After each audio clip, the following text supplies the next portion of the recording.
अध्याय 3 मैना का बलिदान। पाठ की तैयारी। भारत को अंग्रेजों से आजादी कैसे मिली, चित्र देखिए और बताइए। अंग्रेजों की लाठियां खाई, अंग्रेजों के कोड़े खाए, अंग्रेजों से लड़ी लड़ाई, गोलियां खाई, हंसते हंसते फांसी पर चढ़ गए। क्या है पिटारे में? नाना साहिब की पुत्री मैना बहुत ही निडर और देशभक्त बालिका थी। अंग्रेज नाना साहिब को पकड़ना चाहते थे।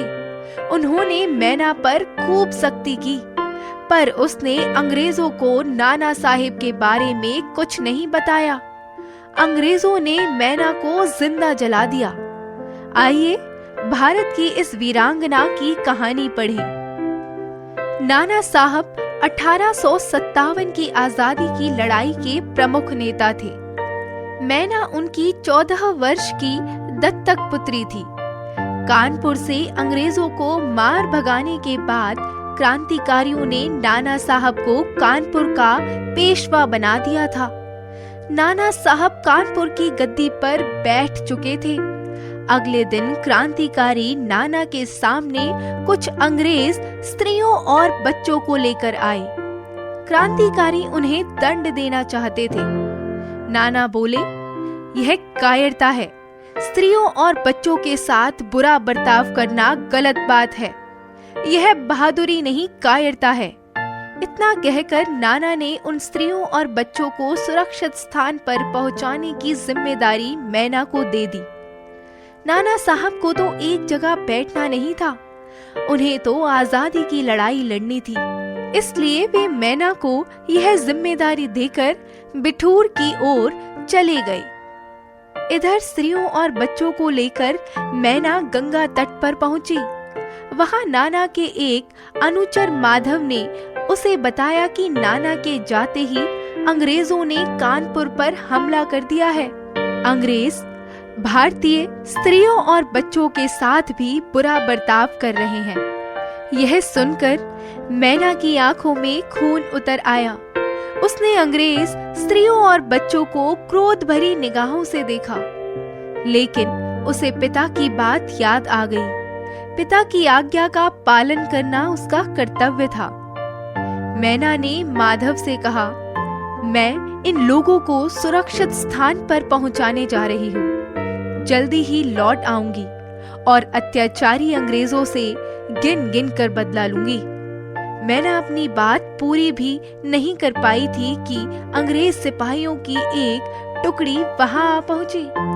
अंग्रेजों ने माधव पर तलवार से वार किया। मैना माधव को संभालने आगे बढ़ी, तभी उसे सिपाहियों ने पकड़ लिया।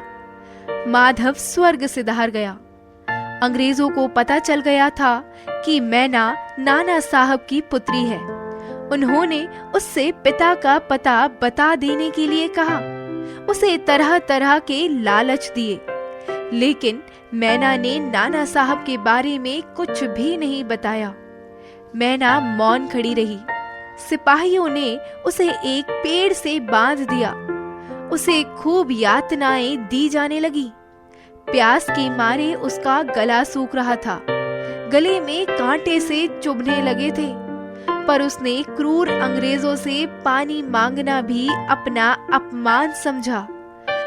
अंग्रेजों की कोई भी यातना, कोई भी प्रलोभन मैना के लोहे जैसे मन को हिला नहीं सका।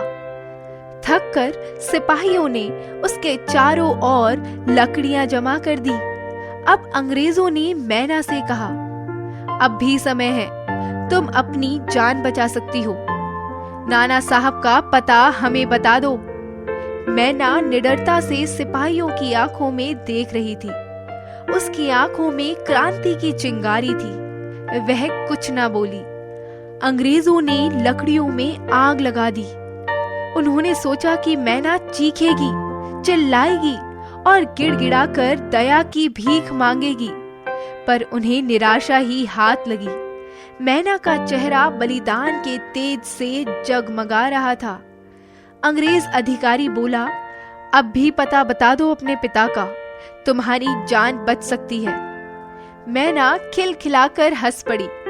अंग्रेज अधिकारी को लगा जैसे छोटी सी लड़की ने सरेआम उसके गाल पर थप्पड़ मार दिया हो। मैना जल गई। उसने भारत माता के लिए बलिदान दे दिया। यह दृश्य वहां खड़ी अंग्रेज स्त्रियां और उनके बच्चे देख रहे थे। उनकी आंखों में मैना के लिए आंसू थे। दिमाग लड़ाओ। मैना ने अंग्रेजों को पिता के बारे में क्यों नहीं बताया होगा?